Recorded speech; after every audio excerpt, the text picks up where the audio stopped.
Hello दोस्तों, स्वागत है आप सभी लोगों का राजस्थान एकेडमी पर। मैं परवीन सिंह आप सभी लोगों के साथ में इस वीडियो में बात करने वाला हूं लैब असिस्टेंट फिजिक्स के अंतर्गत रिजिड डायनेमिक्स के बारे में। यानी कि हम बात कर रहे थे रोटेशनल मोशन के ऊपर, और रोटेशनल मोशन के अंतर्गत मैं आप सभी लोगों को विभिन्न प्रकार की जो ज्यामितियाँ होती हैं उनके लिए जड़त्व आघूर्ण का मान क्या होता है वो मैं आप लोगों को बता चुका था।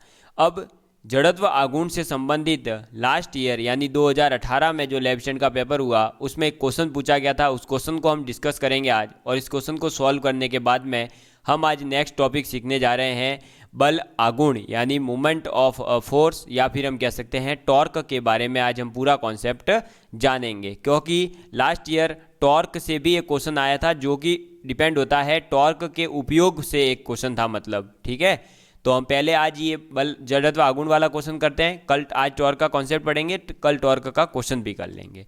आज का क्वेश्चन है एक वर्ताकार चकती, चकती का मतलब है डिस्क, जिसकी त्रिज्या दे रखी है 0.5 मीटर, द्रव्यमान दे रखा है 25 किलोग्राम, अपनी दूरी पर 120 चक्कर प्रति मिनट की रफ्तार से घूर्णन करती है, तो चकती का जड़त्व आघूर्ण बताइए।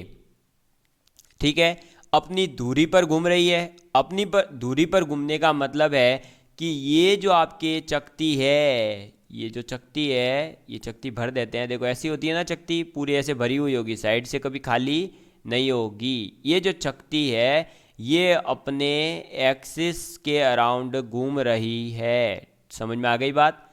अब ये अपने अराउंड ऐसे घूम रही है, कितने की स्पीड से? 120 चक्कर कर रही है प्रति मिनट। कितने? 120 प्रति मिनट। ठीक है, समझ में आ गई बात। और इसकी जो त्रिज्या है वो कितनी दे रखी है? तो इसकी जो त्रिज्या दे रखी है वो दे रखी है आप लोगों को कितनी? 0.5 मीटर। ठीक है, और इसका जो द्रव्यमान है यानी इसका जो भार है वो कितना दे रखा है? 25 केजी। समझ में आ गई बात। अब मुझे बताइए कि मैंने आपको चकती के लिए कल सभी फॉर्मूले लिखवा दिए थे, और उसी चकती के जब भी मैं जड़त्व आघूर्ण के फॉर्मूले लिखवा रहा था, मैं एक बार देखिए वापस से पीछे लेकर के चलता हूं और आपको चकती का फॉर्मूला दिखाते हुए करेंगे। ये देखिए, वर्ताकार चकती का जड़त्व आघूर्ण, चकती के केंद्र से गुजरने वाली तथा इसके तल के लंबवत अक्ष के सापेक्ष जड़त्व आघूर्ण I बराबर mr² होता है। क्या होता है? mr²/2 होता है। बस, तो यही फॉर्मूला हम यूज करेंगे। अब आप बोलेंगे कि उसने कहाँ बोला है कि इसके अक्ष से गुजारिए या इसके केंद्र से गुजरता हुआ है और इसके अक्ष के लंबवत ही है, यही आपने अक्ष क्यों लिया, यही क्यों लिया दूरी? तो दोस्तों इसलिए क्योंकि जब भी क्वेश्चन में पर्टिकुलरली मेंशन नहीं किया हुआ हो तो आपको हमेशा उसके सेंटर के अराउंड मानते हुए ही लेना है। और वैसे भी इसने इस क्वेश्चन में हिंट ये दी है ऑन एक्सिस, और ऑन एक्सिस मतलब खुद के एक्सिस के अराउंड, और खुद का एक्सिस हमेशा केंद्र से गुजरने वाला ही होगा। समझ में आ गई बात। तो I बराबर क्या होगा? mr²। ठीक है, m कितना दे रखा है? 25। r कितना है? 0.5 मीटर, यानी 0.5 इंटू 0.5 अपॉन में 2। ये देखिए mr²/2 है फॉर्मूला। ठीक है, मैं इसको यहाँ से शिफ्ट करता हूँ, देखो आपके, एक मिनट, इसको इधर ही रहने दो। ये लो अभी, अरे एक मिनट, तो ये पूरा ही शिफ्ट होगा। तो अभी आप ये समझ जाइए कि I बराबर कितना है? mr²/2 है। अब ये फॉर्मूले में वैल्यू पुट करेंगे तो कितना होगा? देखो 25 इंटू ये भी हो जाएगा 25, और ये दोनों के इसके नीचे देखो 10 10, यानी कि ये आ जाएंगे 100, और इंटू में आ जाएंगे 2। ठीक है, अब इनकी काटा पीटी मचा दो, यह हो गया 4। 25/8 कितना? 25/8, और 25/8 8 का डिवाइड कर दीजिए आप, कितनी बार जाएगा? तो ये देख लीजिए, एक मिनट रुकिएगा। अब देखिएगा, तो 25/8 यानी कि 8 तिया 24, एक बचेगा तो पॉइंट, तो 0, 8 एकम 8, 2 बचेगा तो 0, 8 दूनी 16, 4 0, 8 पंजे 40 किलोग्राम मीटर स्क्वायर आंसर आ गया। तो आंसर कौन सा हो जाएगा? आंसर हो जाएगा आपके बी। कितना हो जाएगा? 3.125 किलोग्राम पर मीटर स्क्वायर, सॉरी पर नहीं, किलोग्राम मीटर स्क्वायर। समझ में आ गई बात? तो आपको अगर शक्ति का जड़त्व आघूर्ण यानी I बराबर mr² 2 होता है, ये पता होता तो ये क्वेश्चन वैसे ही सॉल्व हो जाता, और यहाँ इस चीज़ का कोई उपयोग नहीं था। 120 चक्कर प्रति मिनट यानी फ्रीक्वेंसी, इसका कोई लेना देना यहाँ नहीं था। समझ में आ गई बात? तो ये था क्वेश्चन लास्ट ईयर का, जो कि हमने कर लिया डिस्कस। ये 2018 में आया हुआ है, आप लोग जा कर के पेपर देख सकते हो। चलिए अब हम करेंगे नेक्स्ट, आगे जो कॉन्सेप्ट है हमारा वो है दोस्तों बल आघूर्ण। तो अब हम नेक्स्ट टॉपिक डालेंगे आप बल आघूर्ण। अभी तक हमने क्या पढ़ा? जड़त्व आघूर्ण के बारे में पढ़ लिया। अब हम पढ़ रहे हैं बल आघूर्ण यानी कि टॉर्क। किसके बारे में बात करेंगे? टॉर्क के बारे में बात करेंगे। टॉर्क क्या है? सबसे पहले टॉर्क समझने के लिए मैं आपको अगर सबसे बेसिक एग्जांपल दूं, तो आपने अपने घर पर एक दरवाज़ा देखा होगा। दरवाजे के एक तरफ हमेशा हुक लगे रहते हैं, दूसरी तरफ से खुला रहता है, और अगर आप दरवाजे को जिस ओर खुला है वहाँ एक हैंडल टाइप का लगा दिया जाता है, यानी इसमें आप हाथ से पकड़ के जिसको पीछे की ओर शिफ्ट करते हैं, अगर उसको शिफ्ट करेंगे तब तो दरवाज़ा जल्दी से खुलता है। आप जिस तरफ हुक लगे हुए हैं, आपने देखो दरवाज़ा इस टाइप का होता है। मान लो ये दरवाज़ा लगा हुआ है और ये इधर हुक है, फिट है, ठीक। इधर इसका एक होल्डर है जिसको आप पकड़ करके खोलोगे दरवाज़ा। तो आप अगर यहाँ से खोलते हो तब तो जल्दी खुलता है, लेकिन अगर आप यहाँ फोर्स लगाते हो, इसके सेंटर में कहीं पर ऐसे हाथ लगाते हो, पुश करते हो, तो ये खुलेगा क्या? ये दरवाज़ा खुलेगा, लेकिन आपको ज़्यादा बल लगाना पड़ेगा। यही टॉर्क है एक तरह से। मतलब कहने का टॉर्क का मतलब केवल इतना ही होता है कि आप जो है, जो भी वस्तु घूम रही है उसका जो घूर्णन अक्ष है उसके सापेक्ष अगर आप जो है बल लगा रहे हैं तो उसे कहा जाएगा बल आघूर्ण। क्या कहा जाएगा? बल आघूर्ण कहा जाएगा। और इस बल आघूर्ण को हम टॉर्क से रिप्रेजेंट करते हैं, और टॉर्क का मतलब है इस टाइप का, ये टॉर्क है आपका, इससे रिप्रेजेंट किया जाता है बल आघूर्ण को। ठीक है, तो अब आप जो है इसके अंतर्गत इसकी परिभाषा लिख लीजिए। सबसे पहले तो मैं इसको हटा देता हूँ, फिर आप इसकी परिभाषा लिख लीजिए। चलिए अब हम इसकी परिभाषा लिखेंगे। तो जब किसी पिंड पर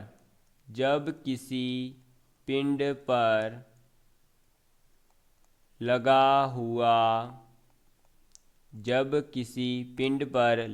हुआ कोई बाह्य बल उस पिंड को किसी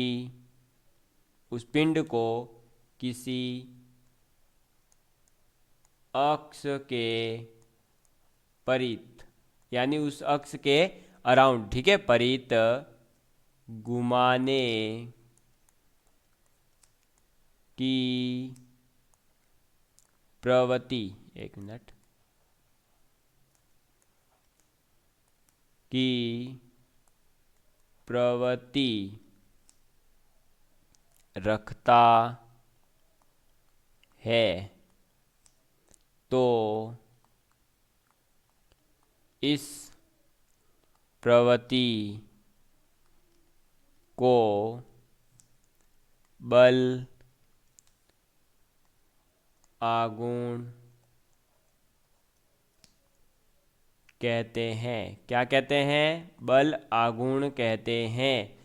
तो जब किसी पिंड पर लगा हुआ कोई बाह्य बल अगर उस पिंड को किसी अक्ष के परित घुमाने की प्रवृत्ति रखता है, यानी आप किसी पिंड पर फोर्स लगा रहे हो, आप अगर किसी ऑब्जेक्ट के ऊपर कोई एक्सटर्नल फोर्स लगा रहे हो और उस एक्सटर्नल फोर्स की वजह से अगर वो ऑब्जेक्ट किसी भी एक्सिस के अराउंड घूमने की प्रवृत्ति रखता है यानी राउंड होता है या रोटेशन कर सकता है, तो उस प्रवृत्ति को ही क्या कहेंगे, हम बल आघूर्ण कहेंगे या हम कह सकते हैं टॉर्क कहेंगे। कहने का मतलब है जब आप किसी पिंड के ऊपर कोई बल लगा रहे हो और उस बल के कारण अगर वो पिंड जो है अपने अक्ष के परित घूमने की प्रवृत्ति दिखाता है तो इस प्रवृत्ति को ही हम कहते हैं बल आघूर्ण। समझ में आ गई बात। चलिए, अब किसी घूर्णन अक्ष के सापेक्ष किसी कण पर कार्यरत जो बल होगा उसे ही हम बल आघूर्ण कहते हैं। इसे टॉर्क से रिप्रेजेंट करते हैं। ये रहा हमारे सामने टॉर्क। समझ में आ गई बात। अब हम लिखेंगे फॉर्मूला। क्या लिखेंगे? फॉर्मूला, जो कि हमारे काम का तो है न्यूमेरिकल सॉल्व करने में। तो आप लिखिएगा बल आघूर्ण बराबर क्या हो जाएगा, तो बराबर हो जाएगा बल गुणा बल क्रॉस, ठीक है, गुणा यानी कि क्रॉस बल की घूर्णन अक्ष से लंबवत दूरी। समझ में आ गई बात। तो बल क्रॉस बल की घूर्णन अक्ष से जो लंबवत दूरी है उसे कहा जाता है बल आघूर्ण। तो बल तो क्या है, F एक तरह से, ठीक है, और आप जो है बल की घूर्णन अक्ष से लंबवत दूरी मान लीजिए कोई r डिस्टेंस है, तो क्या बन गया F क्रॉस R। और आप लोगों ने सदिश गुणा पढ़ रखे होंगे तो उसमें F क्रॉस R को हम क्या लिखेंगे, हम लिख देंगे F R साइन थीटा। ये साइन थीटा क्या है यहाँ, तो ये थीटा है F व R के बीच कोण। समझ में आ गई बात। तो F R यानी बल और जो उसके परपेंडिकुलर डिस्टेंस यानी बल और जो घूर्णन अक्ष की लंबवत दूरी है उन दोनों के बीच में जो कोण बनेगा उसको कहेंगे हम थीटा। तो F R साइन थीटा। समझ में आ गई बात। समझ में आ गई ना बात। तो आप लोगों के पास में बल आघूर्ण का फॉर्मूला आ गया F क्रॉस R, ठीक है, और हम ये भी कह सकते हैं RF साइन थीटा। तो टॉर्क इक्वल टू क्या हो गया, F क्रॉस R। बस ये याद रखिएगा। समझ में आ गई बात। तो टॉर्क इक्वल टू क्या होता है, F क्रॉस R, ठीक है। चलिए, अब इसका मात्रक क्या होता है, तो इसका मात्रक जो होता है यानी कि जो बल आघूर्ण है उसका मात्रक जो होगा वो होगा न्यूटन मीटर। क्यों, फोर्स यानी कि बल, बल यानी कि आपका मात्रक न्यूटन और आर यानी मीटर, तो मात्रक तो हो गया न्यूटन मीटर। और जो इसकी विमा होती है वो क्या होती है, तो बल आघूर्ण की विमा है mL² T-2। समझ में आ गई बात। m1L² T-2। टॉर्क बराबर FR साइन थीटा। समझ में आ गई बात। चलिए, अब इसके लिए हम दो केस लेंगे। दो केस कौन कौन से, जब आपका जो है बल की क्रिया और जो बल जिस दिशा में लग रहा है वो दोनों एक ही हो जाए, यानी कि बल की क्रिया रेखा मूल बिंदु से गुजरे, तो हम क्या कहेंगे, बल आघूर्ण शून्य हो जाता है। और अगर आपका बल और जो लंबवत दूरी है वो दोनों एक दूसरे के परपेंडिकुलर हो तो क्या हो जाएगा, थीटा 90 डिग्री, तब ये अधिकतम लगेगा। तो आप ये केस लिख लीजिए। Case first. केस फर्स्ट कब, जब आपका R व F के मध्य कोण, R और F के मध्य में कोण कितना हो जाए, 0 डिग्री हो जाए। समझ में आ गई बात। तो 0 डिग्री यानी कि साइन 0, तो साइन 0 की वैल्यू कितनी होती है, 0। अब साइन 0 यानी कि टॉर्क बराबर अगर है RF साइन थीटा, और थीटा की वैल्यू तो कितनी है, 0 डिग्री, यानी साइन 0, तो साइन तो 0 0 होता है, तो RF यानी 0, तो टॉर्क बराबर क्या हो गया, 0। तो ये टॉर्क कितना हो गया, मिनिमम। और केस 2, केस 2 क्या है, R और F यानी कि दूरी और जो बल है उसके मध्य कोण कितना हो जाए, 90 डिग्री का कोण हो जाए, यानी एक दूसरे के समकोण हो, तो साइन 90 डिग्री बराबर तो कितना होता है 1। तो टॉर्क बराबर क्या हो जाएगा आर एफ, और टॉर्क बराबर आर एफ जो है ये इसकी मैक्सिमम वैल्यू हो जाएगी टॉर्क की। समझ में आ गई बात, समझ में आ चुकी होगी बातें आप लोगों को। तो टॉर्क होता क्या है आपको डेफिनेशन के साथ वापस से समझा देता हूं। देखिए, टॉर्क है जब किसी पिंड पर लगा हुआ कोई बाह्य बल उस पिंड को किसी अक्ष के विपरीत घुमाने की प्रवृत्ति रखता है, तो इस प्रवृत्ति को बल आघूर्ण कहते हैं। बल आघूर्ण बराबर होता है बल क्रॉस बल की घूर्णन अक्ष से लंबवत दूरी, यानी टॉर्क इक्वल टू होता है एफ क्रॉस आर। ठीक है, एफ आर, अब एफ क्रॉस आर है तो उसमें क्रॉस हटाने के लिए हम लिखेंगे साइन थीटा, यानी टॉर्क बराबर हो जाएगा एफ आर साइन थीटा। इसका मात्रक होता है न्यूटन मीटर। इसकी विमा जो होती है वो होती है m1l² t-2। थीटा जो है यहाँ पर वो क्या है, एफ और आर के बीच का एक कोण है। समझ में आ गई बात। अब यहाँ दो केस बनते हैं कि आर और एफ के मध्य में कोण 0 डिग्री हो जाए, तब तो जो है टॉर्क आपका मिनिमम आएगा 0, और अगर आर और एफ के बीच में कोण 90 डिग्री हो जाए तो टॉर्क आ जाएगा आपका आर एफ, यानी जो कि है मैक्सिमम। ठीक है, अब हम कुछ इसके दैनिक उपयोग लिखेंगे, तो आप लिख लीजिए दैनिक जीवन में उपयोग। ठीक है, किसी को लग रहा हो कि ये तो थ्योरी है, अरे भाई साहब इस थ्योरी से इस दैनिक जीवन में उपयोग से एक क्वेश्चन आया था लास्ट ईयर का, पेपर उठा के देखिए। टॉर्क इस रोटेशनल से 3 क्वेश्चन आए थे। पहला क्वेश्चन उसके उपयोग से था, दूसरा क्वेश्चन जो था वो आपके द्रव्यमान केंद्र से था जो कि मैं डिस्कस कर चुका हूं, और तीसरा जो था आपके किससे था, जड़त्व आघूर्ण से था। तो टॉर्क वाला रहा है दैनिक उपयोग वाला, वो मैं कल आप लोगों के सामने लेकर आऊँगा। अब देखिए, सबसे पहले तो इसमें आप जो है कॉन्सेप्ट लिख लीजिए। क्या लिखेंगे, कॉन्सेप्ट किसका, तो टॉर्क का कॉन्सेप्ट जो है वो क्या कहता है, तो टॉर्क का कॉन्सेप्ट कहता है कि यदि हम घूर्णन अक्ष से आरोपित, यदि हम घूर्णन अक्ष से आरोपित बल की क्रिया रेखा, बल की क्रिया रेखा की लंबवत दूरी बढ़ा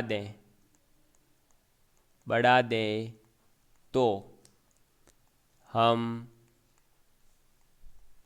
पिंड को कम बल लगाकर भी घुमा सकते हैं। ठीक है, यदि हम घूर्णन अक्ष से आरोपित बल की क्रिया रेखा की लंबवत दूरी बढ़ा देते हैं, यानी कि आपके कहने का मतलब है यहाँ अल्टीमेटली आर जो है ना भाई, जो बल और घूर्णन अक्ष के बीच की दूरी है उसको हम बढ़ा देते हैं। वो दूरी जितनी ज़्यादा होगी उस पिंड पर उतना ही कम फोर्स लगाकर आप उसको घुमा पाएंगे। यही कॉन्सेप्ट यूज होता है, और इसी कॉन्सेप्ट के बेस पर यहाँ मैं आप लोगों के लिए 5 एग्जाम्पल लेकर के आया हूँ, जिसमें कि पहला आप एग्जाम्पल लिखेंगे घरों की आटे की, अरे घाटा लिख दिया आटे की जगह, घरों की आटे की चक्की को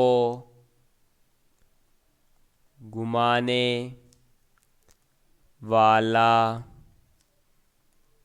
हत्था, जो हत्था होता है ना, आपने देख रखी होगी, ठीक है, जिसको हम घुमाते हैं, जिसमें अब दाल वगैरह जो है वो क्या करी जाती है, मूंग वगैरह को दाल में कन्वर्ट करने के लिए हम जो चक्की का उपयोग करते हैं ना, उसको घुमाने के लिए उसके हत्था की जो किल्ली होती है, हत्ता किल्ली को दूर लगाया जाता है। उसको दूर लगाने का कारण ही ये है कि कम फोर्स में भी हम उसको घुमा सके, लगाया जाता है। ठीक, दूसरा पॉइंट आप लिखेंगे दरवाजों व खिड़कियों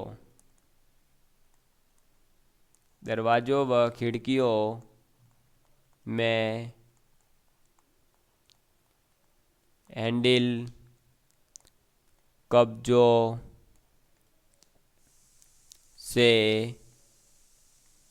दूर लगाए जाते हैं या लगाया जाता है। कब्जे मतलब वही जो हुक, जिसकी बात मैंने अभी पीछे समझाई थी ना आपको, उन हुक से जो है हैंडल जिससे हम पकड़ करके दरवाज़ा पुश करते हैं वो थोड़े ज़्यादा ही दूर लगा, सबसे ज़्यादा डिस्टेंस जितनी पॉसिबल मैक्सिमम डिस्टेंस होती है उस पर लगाए जाते हैं। ठीक है, तीसरा एग्जाम्पल लिखेंगे आप, पानी निकालने के लिए हेड पंप का हत्था लंबा लगाया जाता है। ठीक है, पानी निकालने के लिए हम जो हेडपंप होता है उसका हत्था जो होगा ना दोस्तों वो लंबा लगाया जाता है। उसको लंबा लगाने का रीज़न यही होता है कि जो भी व्यक्ति पानी निकाल रहा है उसको कम बल में ही पानी निकाल सके वो। ठीक है, वरना तो पानी निकालते उसका खुद का पानी नहीं निकल सके, इसलिए। ठीक, चलिए नेक्स्ट है पेचकस का हत्था चौड़ा। पेचकस का जो हत्था होता है ना दोस्तों उसको क्या करते हैं हम, चौड़ा किया जाता है। क्या किया जाता है, चौड़ा बनाया जाता है। ठीक है, और नेक्स्ट फिफ्थ आप लोगों के सामने है, जो कुम्हार होते हैं दोस्तों वो कुम्हार के चाक को घुमाने के लिए लकड़ी फंसाने का गड्ढा